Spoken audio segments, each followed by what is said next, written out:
नमस्कार, कानपुर वार्ता में आपका स्वागत है। मैं हूं आलोक पाल। कृपया इस चैनल को देखिए, लाइक कीजिए, शेयर कीजिए और सब्सक्राइब जरूर कीजिए। निज्जर, ट्रूडो, लॉरेंस बिश्नोई, बाबा सिद्दीकी और हमारे देश का राजनीतिक विपक्ष। आपको लगेगा कि इनमें क्या तारतम्य है, तो आपको याद होगा कि कुछ महीने पहले हरदीप सिंह निज्जर, हरदीप या हरप्रीत जो भी उसका नाम है, सिंह निज्जर, जो कि भारत की तरफ से घोषित खालिस्तानी आतंकी था, उसे कनाडा में अज्ञात लोगों द्वारा मार दिया गया।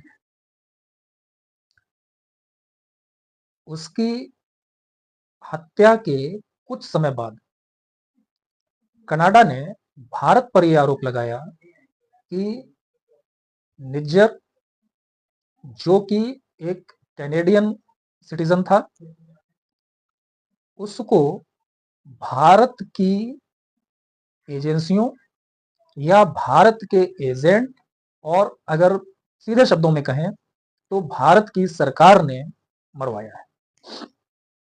अंतर्राष्ट्रीय कानूनों के मुताबिक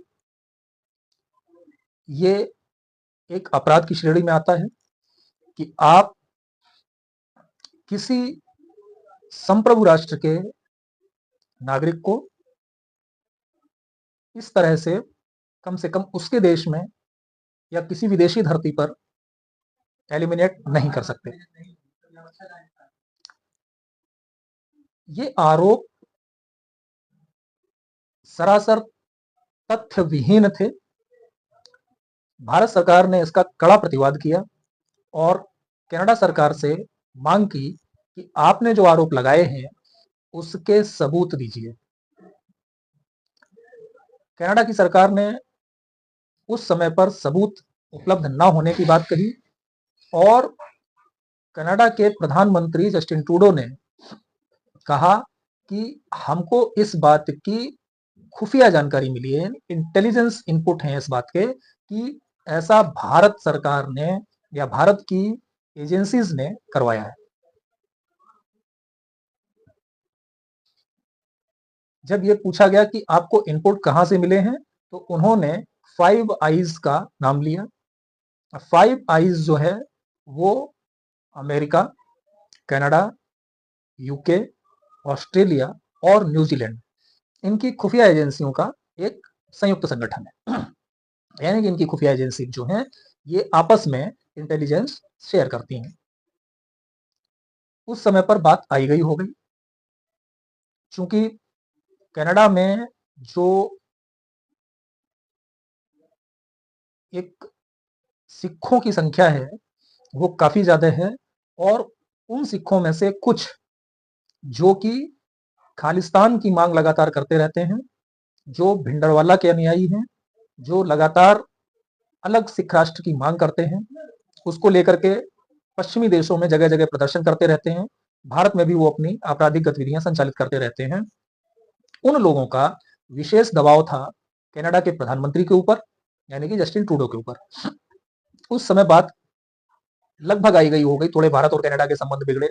भारत ने अपने कुछ जो उच्चायोग के कर्मचारी और अधिकारी होते हैं, और मुझे जहाँ तक याद है कि जो उच्चायुक्त थे वहाँ पर, उनको वापस बुला लिया। यहाँ से लगभग 40 के आसपास कैनेडियन जो विदेश विभाग के अधिकारी थे, कर्मचारी थे, उनको डिपोर्ट कर दिया। आपको याद होगा कि उस समय पर हमारे देश के विपक्ष ने कोई ऐसी आवाज नहीं उठाई थी, क्योंकि मुद्दा खालिस्तानी आतंकी से जुड़ा हुआ था। विपक्ष को लगा कि इसमें बोलना शायद राजनीतिक दृष्टि से या राजनयिक दृष्टि से, दोनों ही तरह से अनुचित होगा, इसलिए विपक्ष लगभग शांत रहा। और इक्का दुक्का जो आवाजें आई भी विपक्ष की तरफ से, तो ये थी कि विदेशी मामलों में या विदेश नीति के मामलों में हम सरकार के साथ हैं। बात आई गई हो गई, काफी समय गुजर गया। अभी कनाडा में कुछ राजनीतिक परिस्थितियां बदली हैं। वहां पर जो सिखों का एक दल है, जिसके बताए जाते हैं 16-17 सांसद वहां से आते हैं, जो सिख मेजोरिटी वाले क्षेत्र से आते हैं, और वो शायद सारे के सारे सिख ही हैं। तो उनकी पार्टी ने जस्टिन ट्रूडो की पार्टी से समर्थन वापस ले लिया। अब इस समय पर शायद जस्टिन ट्रूडो की पार्टी कनाडा में अल्पमत में है, और वो एक अल्पमत सरकार ही चला रहे हैं।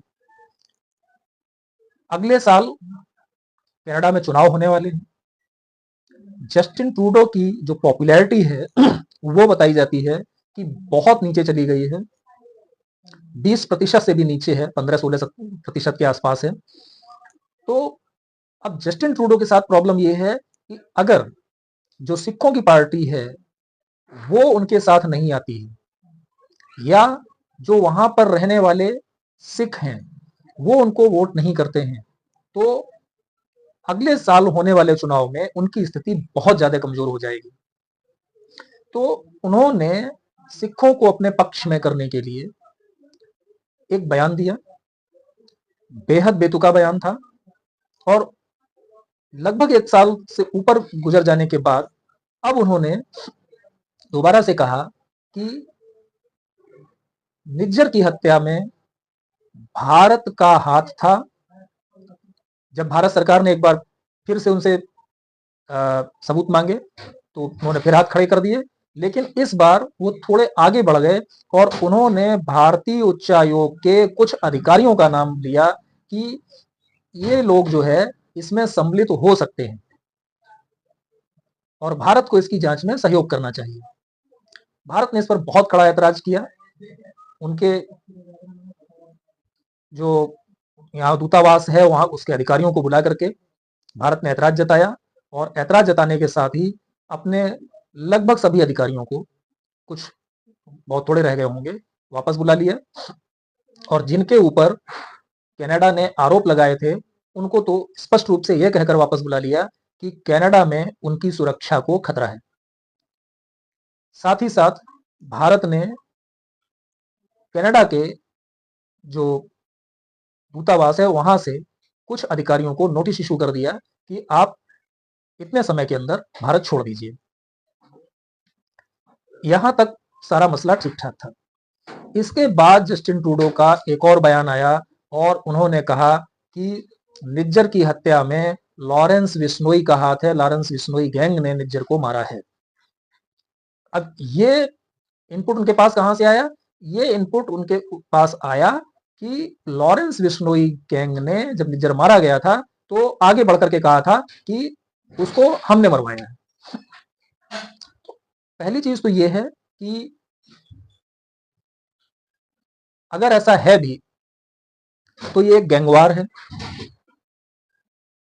दूसरी चीज ये है कि कई बार क्या होता है कि लोग अपने आप को बड़ा बताने के लिए, बड़ा दिखाने के लिए किसी भी इस तरह की घटना की जिम्मेदारी ले लेते हैं। आपको याद होगा कि एक समय पर कश्मीर में बहुत सारे छोटे छोटे आतंकवादी ग्रुप थे जो कोई भी घटना दुर्घटना होती थी उसकी जिम्मेदारी आगे बढ़कर के ले लेते थे, और जो वास्तविक लोग होते थे वो शांत बैठे रहते थे। कुछ ऐसा ही इस केस में भी हुआ है। तो यहाँ पे दो पहलू हैं कि पहला ये कि अगर लॉरेंस बिश्नोई गैंग ने निज्जर को मारा है तो ये एक गैंगवार है, इसमें भारत सरकार का कोई हाथ नहीं है। दूसरा ये कि आपके पास इस तरह का जो आपने बयान दिया है उसका भी कोई सबूत नहीं है, और अपने उस बयान के कुछ ही घंटों बाद, कुछ ही घंटों का मतलब कि लगभग 48 घंटे के अंदर वो अपने ही देश के एक न्यायिक आयोग में बयान दर्ज कराते हुए इस बात से पलट गए कि उनके पास कोई सबूत है, जबकि उन्होंने पहले कहा था हमारे पास सबूत है। उन्होंने कहा नहीं, हमारे पास कोई सबूत नहीं है, हमारे पास इंटेलिजेंस इनपुट है। और ठीक इसी समय पर एक घटना घटती है मुंबई में। मुंबई में क्या होता है कि एक मुंबई के मशहूर विधायक हैं बाबा सिद्दीकी, हैं क्या, तो थे। तो बाबा सिद्दीकी की हत्या कर दी जाती है। जो लोग बाबा सिद्दीकी की हत्या करते हैं उनको पुलिस अरेस्ट करती है, और जब पुलिस उनको अरेस्ट करती है तो वो अपना जो गैंग है वो बताते हैं कि हम लॉरेंस बिश्नोई गैंग के लोग हैं। जैसे ही लॉरेंस बिश्नोई गैंग का नाम बाबा सिद्दीकी की हत्या में सम्मिलित होता है, वैसे ही हमारे देश का विपक्ष एक्टिव हो जाता है, और वो बजाय बाबा सिद्दीकी मसले पर के, वो अंतरराष्ट्रीय मसले पर, यानी कि कनाडा के साथ जो भारत की तनातनी चल रही है उस पर बयानबाजी शुरू कर देता है। कांग्रेस पार्टी, जो पिछले लगभग एक साल में इस विषय पर कुछ भी नहीं बोल रही थी, और कांग्रेस के कुछ नेताओं के जो बयान आए भी थे तो वो ये थे कि विदेश नीति के मसले पर हम भारत सरकार के साथ हैं। बड़े किसी नेता का बयान नहीं आया था, छोटे नेताओं के बयान आए थे, तो इस तरह के थे।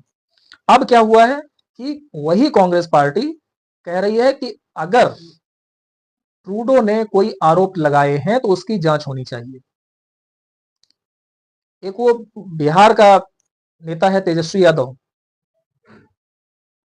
जिसको राजनीति तो शायद बहुत अच्छे से आती है लेकिन जातिवाद की, लेकिन राजनयिक मसलों पर एक पैसे की जानकारी नहीं होगी, वो भी बयान दे रहा है। वो कह रहा है कि जब कनाडा की सरकार आरोप लगा रही है और वो कह रहे हैं कि हमारे पास सबूत हैं, तो भारत सरकार को जांच में सहयोग करना चाहिए। उसे यही नहीं पता है कि मसला क्या है, और जो बयानबाजी वो कर रहा है उस बयानबाजी का अंतरराष्ट्रीय स्तर पर क्या असर पड़ सकता है। भाई, आपको प्रॉब्लम है बाबा सिद्दीकी की हत्या से, और बाबा सिद्दीकी की हत्या में लॉरेंस बिश्नोई के की संलिप्तता से, तो सीधे सीधे बोलो ना कि लॉरेंस बिश्नोई, जो कि जेल में बंद है, वो भारत में लोगों की हत्याएं कैसे करवा रहा है। आपको इसमें कनाडा के मसले को जोड़ने की क्या जरूरत थी। भाई, लॉरेंस बिश्नोई ना तो तुम्हारा सगा है, ना सरकार का सगा है। वो एक अपराधी है, जेल में बंद है। आपको मुद्दा उठाना है तो आप सीधे सीधे उठाइए, लेकिन आपको डर लग रहा है कि कहीं ऐसा ना हो, क्योंकि बाबा सिद्दीकी एक मुस्लिम थे, तो अगर हम सीधे सीधे बाबा सिद्दीकी की हत्या में लॉरेंस बिश्नोई का नाम लेकर के कोई मसला उठाएंगे तो उससे हिंदू वोट बैंक नाराज ना हो जाए। तो आप उसके लिए कनाडा वाले मसले को लेकर के आ गए। मुझे लगता है कि इस देश का जो वर्तमान विपक्ष है वो मानसिक रूप से इतना दिवालिया हो गया है कि उसे यही नहीं समझ में आता है कि वो कब सरकार का विरोध कर रहा है, कब सरकार की नीतियों का विरोध कर रहा है, और कब वो देश का विरोध कर रहा है। इसीलिए मैंने जो लाइन दी वो ये थी कि निज्जर, ट्रूडो, लॉरेंस बिश्नोई और बाबा सिद्दीकी। निज्जर की हत्या हुई, ट्रूडो ने भारत पर आरोप लगाए, और मारने वाले के नाम को लॉरेंस बिश्नोई के साथ जोड़ा, और जैसे ही बाबा सिद्दीकी की हत्या में लॉरेंस बिश्नोई का नाम सम्मिलित हुआ, वैसे ही भारत का विपक्ष उसमें कूद पड़ा। तो हम लोगों को ये देखना होगा कि क्या हमारा विपक्ष वास्तव में विपक्ष होने का कर्तव्य भी निभा पा रहा है या नहीं। आखिर उसे वो मुद्दे क्यों नहीं दिखाई देते जिसमें हिंदू मुसलमान न करना पड़े, जो पूरी तरह से आम आदमी को प्रभावित कर रहे हैं, जहां पर आप सरकार का कान भी उमेड़ सकते हैं और टांग भी खींच सकते हैं। सैकड़ों मुद्दे हैं। आप महंगाई को लेकर के बात कीजिए, आप इंफ्रास्ट्रक्चर को लेकर के बात कीजिए, जन सुविधाओं को लेकर के बात कीजिए, रोजगार और बेरोजगारी को लेकर के बात कीजिए आंकड़ों के आधार पर। तो वहां पर भी आप ऐसे छिछले आंकड़े लेकर के आते हैं कि लोग आपके साथ खड़े होने को तैयार नहीं होते। जबकि एक ऐसा मसला जिस पर अमेरिका और ब्रिटेन भारत को दबाना चाह रहे हैं, उस पर आप इस तरह के ऊटपटांग बयान देते हैं। कनाडा की कोई हैसियत नहीं है। सब जानते हैं कि बिना अमेरिका की शह के कनाडा भारत पर आरोप नहीं लगा सकता। कनाडा ने जो आरोप लगाए हैं भारत पर, उसके पीछे अमेरिका की शह है, ब्रिटेन की शह है और बाकी जो कुछ पश्चिमी ताकतें हैं उनकी शह है। लेकिन आपको केवल हिंदू मुसलमान करने के लिए, चूंकि बाबा सिद्दीकी के मसले में लॉरेंस बिश्नोई का नाम आया है, तो कहीं ऐसा ना हो कि लोग आपको बाबा सिद्दीकी के मुसलमान होने से जोड़ दें, तो आप ट्रूडो की बात पर चले जाते हैं, उसका समर्थन करने लगते हैं और आप चाहते हैं कि भारत सरकार तथ्यहीन आरोपों पर जांच के लिए तैयार हो जाए, यानी कि पश्चिमी ताकतों के सामने, अमेरिका, ब्रिटेन, कनाडा जैसे देशों के सामने झुक जाए। ये भारत की सरकार का झुकना नहीं होगा, ये भारत का झुकना होगा। तो इस देश के विपक्ष को थोड़ा ईमानदार, थोड़ा संवेदनशील और थोड़ा मेहनती भी होना पड़ेगा। जब आप जेन्युइन मुद्दे उठाते हैं तो उसके लिए आपको कुछ मेहनत भी करनी पड़ती है। आप संविधान की किताब लहरा करके, आप अनावश्यक हिंदू मुस्लिम करके केवल एक सेंसेशन पैदा कर सकते हैं कुछ समय के लिए, लेकिन उससे आप लंबे समय तक राजनीति नहीं कर सकते। आज की वार्ता में इतना ही। इस चर्चा में जुड़ने के लिए आपका बहुत बहुत धन्यवाद। आपसे एक बार फिर से अनुरोध है कि इस चैनल को सब्सक्राइब जरूर कीजिए, कंटेंट ठीक लगे तो शेयर भी कीजिए। नमस्कार, धन्यवाद।